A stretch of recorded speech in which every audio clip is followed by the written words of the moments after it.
ओम सभी देशवासियों को संजीव आर्या का सादर नमस्कार।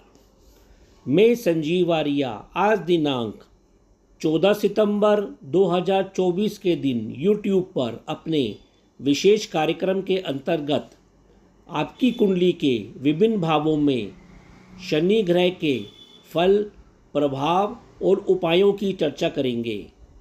जैसा कि आप जानते हैं कि हम अपने पिछले वीडियो में शनि ग्रह के आपकी कुंडली के प्रथम भाव से षष्ठ भाव तक फल, प्रभाव और उपायों की चर्चा कर चुकी हैं। इस भाग में हम आपके कुंडली के सप्तम भाव से द्वादश भाव तक शनि ग्रह किस प्रकार का फल देते हैं, अपना प्रभाव छोड़ते हैं, इस बार की में चर्चा करेंगे। देखिए, जैसा कि आप जानते हैं कि भारतीय वैदिक ज्योतिष में नवग्रहों की कल्पना की गई है, जहाँ चंद्रमा सबसे तेज गति से एक राशि से दूसरी राशि में संचार करते हैं, लगभग 2.25 दिन से 2.5 दिन के बीच। इसी प्रकार शनि ग्रह सबसे मंद गति से एक राशि से दूसरी राशि में संचार करते हैं। शनि ग्रह एक राशि से दूसरी राशि परिवर्तन करने में लगभग 2.5 वर्ष का समय लेती हैं। देखिए, शनि ग्रह को नवग्रहों में न्यायाधीश प्रकृति का ग्रह माना गया है। यह जातकों के उनके अपने कर्म अनुसार फल अवश्य देते हैं। साथ ही पिछले जन्म में किए गए कर्मों का भी इस जन्म में हिसाब लेने अवश्य आते हैं। इस कारण कई बार जातक शनि की साढ़े सत्ती या ढैया से भय अवश्य खाते हैं। शनि ग्रह अपनी कुरूपता, तामसिक प्रकृति, मंद गति से चलने और कार्यों को रोकने वाले ग्रह माना गया है।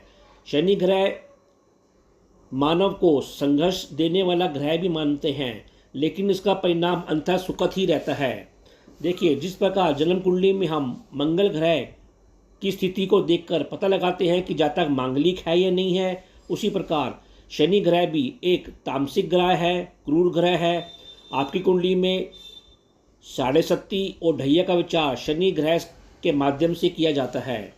देखिए, शनि ग्रह का प्रभाव इतना अधिक रहता है कि शनि ग्रह जब किसी की राशि पर आता है तो उससे 12वें आने पर उसके ऊपर 7.5 वर्ष की ढई साढ़सत्ती आरंभ होती है, जो उसकी राशि के 2.5 वर्ष और उसकी राशि के अगले राशि में 2.5 वर्ष तक निरंतर चलती रहती है। देखिए, जैसा कि हम जानते हैं कि 29 मार्च 2025 को शनि ग्रह राशि परिवर्तन करेंगे। वे कुंभ राशि से निकलकर मीन राशि में आएंगे। ऐसा होने पर मेष राशि वालों के लिए साढ़े सत्ती आरंभ होगी। मेष राशि की साढ़े सत्ती उनके सर के ऊपर वास करेगी। ऐसा होने पर उनका सर भारी प्रतीत होगा, उनके सर में दर्द रह सकता है और वे अपने डिसीजन लेने में भी काफ़ी आलस लेते हुए देखे जा सकते हैं। इसी प्रकार अगले 2.5 वर्ष शनि जब मेष राशि में रहेंगे तो उनके हृदय में वास करेंगे। ऐसा होने पर उनको मानसिक चिंता बनी रहेगी। उसके अगले 2.5 वर्ष शनि की उतरती हुई साढ़सत्ती मानी जाती है, वह उनके पैरों पर वास करेगी। तब उनके पैरों में दर्द होना, आलस की भावना आना, ऐसे लक्षण देखे जा सकते हैं। देखिए, शनि के 3 चरण माने गए हैं। जैसा कि आपको पता है कि पहले चरण में जब शनि की साढ़सत्ती आरंभ होती है तो वह आपकी राशि से 12वें भाव में रहती है। ऐसा होने पर शनि प्रायः जातक के स्थान को परिवर्तन करता है, उसके रोगों के ऊपर व्यय का भार बढ़ाता है, जातक को विवादों में कष्ट प्रदान करता है, निरर्थक यात्राएं करती हैं और उसके जीवन में कष्ट और संघर्ष अवश्य बढ़ जाता है। इसी प्रकार दूसरे चरण में जातक को अपने और पराये के संबंधों का ज्ञान होता है। इस काल में जातक धैर्यवान बनता है, आलसी अवश्य बना रहता है, मन में निराशा और भय की भावना भी अवश्य बनी रहती है।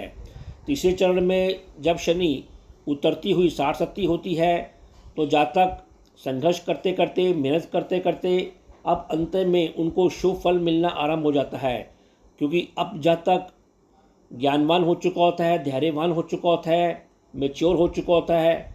ऐसा होने पर उतरती हुई साढ़सत्ती जातक को अवश्य शुभ फल देती हुई दिखाई देती है। जैसा कि हमने कहा कि मेष राशि वालों की साढ़े शक्ति 29 मार्च 2025 से आरंभ होगी, जो कि 30 मई 2032 तक निरंतर चलती रहेगी। हालांकि इससे पहले मेष राशि वालों के जीवन में साढ़े शक्ति जून 1995 में आई थी, जो अप्रैल 2003 तक अवश्य चली थी। आप लोग इस काल में अपने जीवन में अवश्य देखें कि उस समय आप पर किस प्रकार का प्रभाव पड़ा था। इस बारे में अपने कमेंट अवश्य दें। यदि आप लोगों ने अभी तक हमारे चैनल MS ज्योतिष सलाह को सब्सक्राइब नहीं किया तो कृपया करके हमारे चैनल को शीघ्र ही सब्सक्राइब करें। यदि आप लोगों को हमारे द्वारा बनाए गए वीडियो पसंद आ रहे हैं तो इन वीडियो को अधिक से अधिक लाइक करें, शेयर करें और कमेंट अवश्य दें। अब हम आपको ये बताना चाहेंगे कि आपकी कुंडली के 7वें भाव से द्वादश भाव तक शनि किस प्रकार का फल प्रदान करते हैं। 7वें भाव में शनि, देखिए सप्तम भाव में शनि प्रायः अशुभ फल ही दिया करते हैं। जैसा कि आप जानते हैं कि सप्तम भाव हमारे जीवन साथी का, हमारे पार्टनरशिप का, दैनिक व्यापार व्यवसाय लाभ हानि का होता है। प्रायः शनि यहाँ पर जीवन साथी जो आपको प्राप्त होता है वह अधिक आयु वाला होता है। आपका विवाह भी देरी से होता है और कई बार जातक का जो जीवन साथी होता है वह दूसरी धर्म, दूसरे जात से संबंधित होता है। इसके अलावा जीवन साथी का स्वभाव काफ़ी धैर्यवान होता है, वह आलसी प्रवृत्ति का हो सकता है और संघर्षशील होता है। कभी कभी ऐसा होने पर जातक के 2 विवाह की संभावना भी अवश्य बनी रहती है। हालांकि दूसरे विवाह से अक्सर लाभ मिल जाया करता है। जीवन साथी के स्वास्थ्य के भी शनि यहाँ होने पर परेशानी बनी रहती है। यदि शनि 6ठे और 8वें भाव के स्वामी हैं और 7वें भाव में बैठे हैं तो ऐसा देखा जाता है कि जीवन साथी की मृत्यु की संभावना पहले अवश्य बनी रहती है। यदि इस भाव में शनि कुछ शुभ अवस्था में है, अपनी राशि में है, मित्र राशि में है तो जातक स्वयं और जीवन साथी भी धैर्यशाली होगा, ठोस रूप से दीर्घकालिक योजना बनाकर कार्य करने वाला अवश्य होगा। 50 वर्ष की आयु के पश्चात जातक स्वयं और जीवन साथी संग जीवन की ऊंचाइयों को छूता हुआ दिखाई देता है। जातक को शानी से संबंधित कार्य जैसे लोहा, तेल, फैक्ट्री, लेदर, जमीन से जुड़े कार्यों से लाभ अवश्य प्राप्त होता है। अष्टम भाव में शनि, देखिए जैसा कि आप जानते हैं कि इस भाव से हम अपनी आयु का विचार करते हैं, अनुसंधान का विचार करते हैं और यह भाव काफ़ी रहस्यमयी भाव माना गया है। फिर भी इस भाव में अधिकतर शनि के अशुभ प्रभाव ही देखने को अधिक मिलते हैं। वैसे एक शुभ प्रभाव ये होता है कि यहाँ शनि होने पर जातक की आयु को लंबा अवश्य करता है। जातक यहाँ गंभीर और आध्यात्मिक प्रवृत्ति का होता है, अनुसंधान जैसे कार्य उसे प्रिय होते हैं। यहाँ जातक को शनि आराम प्रिय बनाता है और उसकी मृत्यु भी बड़े शांतिपूर्वक तरीके से शनि शनि घर में होती है। वैसे शुभ अवस्था होने पर जातक को दहेज से अच्छा धन और संपत्ति भी यहाँ प्राप्त होती हुई देखी गई है। अशुभ अवस्था में हो जातक को वात रोग हो सकता है, उसके सुख में निरंतर कमी बनी रहती है। जातक का जीवन कुएं के मेंढक की तरह होता है। जातक अपने घर से कम बाहर निकलता है, एकांत प्रिय होता है और बेचाया गरीब सा सीधा साधा जीवन ही यापन करता हुआ दिखाई देता है। नवम भाव में शनि, देखिए शुभ शनि नवम भाव में हो तो जातक धर्म, तंत्र, दर्शन, वेदांत जैसे गूढ़ विषयों पर पठन पाठन करने वाला और रुचि लेने वाला होता है। यहाँ जातक न्यायप्रिय होता है, समाजसेवी होता है और किसी धार्मिक संस्था का प्रधान बनकर जनसेवा और सम्मान प्राप्त करता हुआ दिखाई देता है। उसे 50 वर्ष की आयु के पश्चात उत्तराधिकार में संपत्ति सहज रूप से प्राप्त हो जाती है। पिता का सुख भी और ईश्वरीय कृपा भी सदैव उस पर बनी रहती है। यदि इस भाव में शनि अशुभ अवस्था में है तो जातक का दाम्पत्य जीवन में भी सुख में कमी आती हुई दिखाई देती है और उसे उत्तराधिकार संबंधी परेशानी भी बनी रहती है। जातक का मन अस्थिर होता है, कर्म से विमुख होता है और पिता से असहयोग प्राप्त करने वाला भी रहता है। कभी कभी जातक के विवाह में रुचि भी यहाँ शनि के अशुभ होने पर नहीं रहती है। वैसे विदेश प्रवास करना, व्यर्थ भटकना, चित्त भ्रम होना और पागलपन जैसे रोग भी शनि प्रायः यहाँ देता हुआ अवश्य दिखाई देता है। दशम भाव में शनि, देखिए इस भाव में शनि प्रायः शुभ फल ही देता हुआ दिखाई देता है। जैसा कि हम जानते हैं कि शनि ग्रह एक कर्म प्रधान ग्रह है और दशम भाव हमारा व्यवसाय और करियर संबंधी होता है। अतः जातक यहाँ पर कर्म प्रधान होता है और शनि शनि अपने करियर व्यवसाय में उच्च शिखर तक अवश्य पहुँचता है। यदि यहाँ शनि शुभ अवस्था में हो तो जातक का करियर व्यवसाय प्रायः शनि प्रधान ही होता है। जातक को लोहा, तेल, खनिज, चमड़ा संबंधित कार्य लाभ देते हैं। उसका प्रोफेशन वकील हो सकता है, वह न्यायाधीश हो सकता है और ज्योतिष जैसे कार्य भी करता हुआ दिखाई देता है। जातक को पिता से लंबे समय तक सहयोग मिलता रहता है। यदि शनि या अशुभ अवस्था में हो तो पिता से कम बनती है और पैतृक संपत्ति मिलने में भी कठिनाई अवश्य आती है। जातक वृद्धावस्था में भी काम विकास से पीड़ित होता हुआ देखा गया है। करियर में ज़्यादा संघर्ष हमेशा बना रहता है और ऐसा लगता है कि जैसे शनि इस भाव में पिछले जन्मों का फल देने जातक के करियर को रोकने के लिए अवश्य आया है। माता के स्वास्थ्य की भी हानि देता हुआ अशुभ शनि यहाँ अवश्य देखा जा सकता है। एकादश भाव में शनि, देखिए इस भाव में जैसा कि पता है कि सभी ग्रह प्रायः अच्छा फल ही देते हैं, तो शनि भी यहाँ पर शुभ फल अधिक ही देता हुआ देखा जाता है। फिर भी संतान सुख के लिए शनि यहाँ को समस्या या मतभेद अवश्य पैदा करता है। अशुभ शनि यहाँ मित्रों से भी धोखा देता है और कभी कभी धन हानि भी अवश्य देता है। शुभ शनि हो तो जातक सामाजिक संबंधों से, वृद्धजनों से बड़ा धन लाभ लेता हुआ दिखाई देता है। जातक को ठोस रूप से बड़ा धन लाभ अवश्य मिलता है। 50 वर्ष की आयु के पश्चात जातक का जीवन स्थिर हो जाता है और वह सफलता के शिखर को छूता हुआ दिखाई देता है। जातक को शनि संबंधित कार्य, निम्न वर्गों से लाभ और ज्योतिष संबंधी कार्य से लाभ मिलता हुआ अवश्य दिखाई देता है। द्वादश भाव में शनि, जैसा कि हम जानते हैं कि द्वादश भाव व्यय का भाव है, हानि का भाव है। हॉस्पिटल, जेल यात्रा से संबंधित, विदेश यात्रा से संबंधित भाव है। फिर भी अधिकतर यहाँ ग्रह अशुभ फल ही देते हुए अधिक देखे जा सकते हैं। शनि भी यहाँ अशुभ फल कुछ अधिक ही देता है, जैसे विवाह में देरी होना, जातक के स्वास्थ्य की हानि होना, नेत्र रोग होना, निद्रा संबंधी परेशानी होना। जातक एकांत प्रिय होता है और सन्यासी प्रवृत्ति का भी रहता है। ऐसे जातक कई बार अपने मूर्खतापूर्ण और लापरवाह कर्म से अपनी हानि करते हुए देखे गए हैं। जातक अज्ञातवास लेता हुआ दिखाई देता है।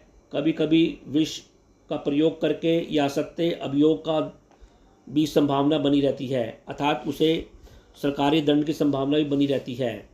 जातक व्यर्थ ही व्यय करता है, भटकने वाला होता है। यदि शुभ अवस्था में या शनि हो, मित्र राशि का हो, तो जातक को शैया सुख अच्छा मिल जाता है। उसको इंश्योरेंस से, हॉस्पिटल से भी लाभ मिलता हुआ देखा जा सकता है। इसके अलावा उसकी रुचि आध्यात्मिक साधना में होती है, जो उसको शिखर तक पहुंचाती है। जातक का नाम विदेशों में खूब होता है। हालांकि जातक यहाँ कंजूस प्रवृत्ति का होता है और गुप्त रीति से धन का संचय करता हुआ देखा जा सकता है। इस भाव में अशुभ शनि हो तो जातक को चित्तभ्रम, पागलपन, चोट चपेट और आत्महत्या जैसे अशुभ फल भी देखने को कुछ अधिक मिलते हैं। तो हमने अपने कार्यक्रम में जाना कि सप्तम भाव से लेकर द्वादश भाव तक शनि किस प्रकार का फल प्रदान करते हैं। अब हम आपको बताएंगे कि हम ये कैसे जानें कि हमारी कुंडली में, हमारे जीवन में शनि अशुभ अवस्था में है। देखिए, हमारी कुंडली में शनि अशुभ अवस्था में है, इसको जानने के लिए कुछ निम्नलिखित लक्षण हमें अपने जीवन में देखने को अवश्य मिलते हैं। जैसे यदि आपकी कुंडली में शनि ग्रह शत्रु ग्रहों के साथ हो, शत्रु ग्रहों की उसमें दृष्टि हो, या वह शुभ भावों का स्वामी होकर अशुभ स्थानों में बैठा हो। यदि आपका मकान गिर जाए, आपके मकान में आग लग जाए, तो समझिए कि आपके कुंडली में शनि ग्रह अशुभ है। इसी प्रकार यदि आपके शरीर के बाल झड़ रहे हों, विशेषकर आपकी भुहों के और पलकों के बाल। इसी प्रकार यदि आपने एक पालतू कुत्ता पाला हुआ है जो काले रंग का है, वह अकारण ही मर जाए, या आपके पालतू भैंस मर जाए, तो समझिए आपकी कुंडली में शनि अशुभ अवस्था में है। जीवन में यदि आपको कड़ा संघर्ष करने को मिल रहा है, संघर्ष करने के बाद भी आपको सफलता नहीं मिल पा रही है, तो समझिए शनि पिछले जन्म का फल देने अवश्य आया है। इसके अलावा यदि आप बड़े बुजुर्गों से आपकी अनबन रहती है, उनसे असहयोग मिलता है और आशीर्वाद प्राप्त नहीं होता, तो समझिए आपका शनि अशुभ अवस्था में है। जीवन में यदि आपके स्थायित्व नहीं है और आपको सेवकों का सुख भी नहीं मिल पा रहा है, निम्न वर्गों से आपको परेशानी बनी रहती है, तो समझिए आपका शनि अशुभ अवस्था में है। इसके अलावा यदि आपके खून में हीमोग्लोबिन, लोहे की कमी है, तो समझिए शनि आपकी अशुभ अवस्था में है। अब हम आपको बताएंगे कि शनि ग्रह को शुभ बनाने के लिए क्या उपाय करने चाहिए। यदि हम निम्नलिखित उपाय करें तो हम अपने जीवन में शनि ग्रह को साध सकते हैं और अपने जीवन को और अधिक सफल और संतुलित अवश्य कर सकते हैं। जैसे आपको शनिवार के दिन शनि व्रत धारण करना चाहिए, एक काले घोड़े के पैरों की खुर से बनी लोहे की छल्ला धारण करना चाहिए। इसी प्रकार किश्ती नाव पर जो कील लगी होती है उससे बना हुआ लोहे का छल्ला भी अपने सीधे हाथ की मध्यमा अंगुली में शनिवार के दिन अवश्य धारण करना चाहिए। नीलम रतन या नीलिमा रतन भी 7 से 8 रत्ती का लोहे या चांदी की धातु में शनिवार के दिन विधि विधान से धारण करना चाहिए। सरसों के तेल में छाया देखकर छाया दान करना चाहिए। सरसों के तेल का दीपक शाम को पीपल के पेड़ के नीचे अवश्य प्रज्वलित करना चाहिए। शनि मंत्र का जाप करना चाहिए, ओम शम शनिश्चय नमः। इसके अलावा हनुमान चालीसा का हमें प्रतिदिन पाठ करना चाहिए। मांस मदिरा से दूर रहना चाहिए। अपने भोजन से एक हिस्सा निकालकर कौओं को, गाय को या कुत्ते को अवश्य खिलाना चाहिए। सेवकों, श्रमिकों, गरीब वर्गों से अच्छा व्यवहार करना चाहिए और उनकी यथासंभव मदद करनी चाहिए।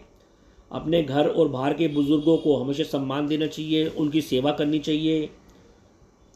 शनि की वस्तुओं का शनिवार के दिन अवश्य दान करना चाहिए, जैसे उड़द की दाल, सरसों का तेल, तिल का तेल, लोहे से बनी वस्तुएं, काले वस्त्र, चमड़े से बनी वस्तुएं जैसे चप्पल, जूते। इसके अलावा गौशाला या गरीब परिवारों को भैंस का दान भी अवश्य करना चाहिए। तो ऐसे उपाय करके हम अपने जीवन में शनि ग्रह से प्राप्त होने वाले अशुभ फलों में कमी अवश्य ला सकते हैं। इसके अलावा यदि हम अपने कर्म अच्छे रखेंगे तो हमको अवश्य ही शनि शुभ फल अवश्य देगा। तो यह कार्यक्रम आपको कैसा लगा, आप लोग अधिक से अधिक कमेंट देकर हमको अवश्य अवगत कराएं। हम आशा करते हैं कि हमने जो आपको उपाय बताए हैं आप लोग उन उपायों को करके अपने जीवन को और अधिक सफल और संतुलित अवश्य करेंगे। तो अब मैं अपनी वाणी को विराम देना चाहूँगा और आप लोगों से आज्ञा लेना चाहूँगा। जी, ओम।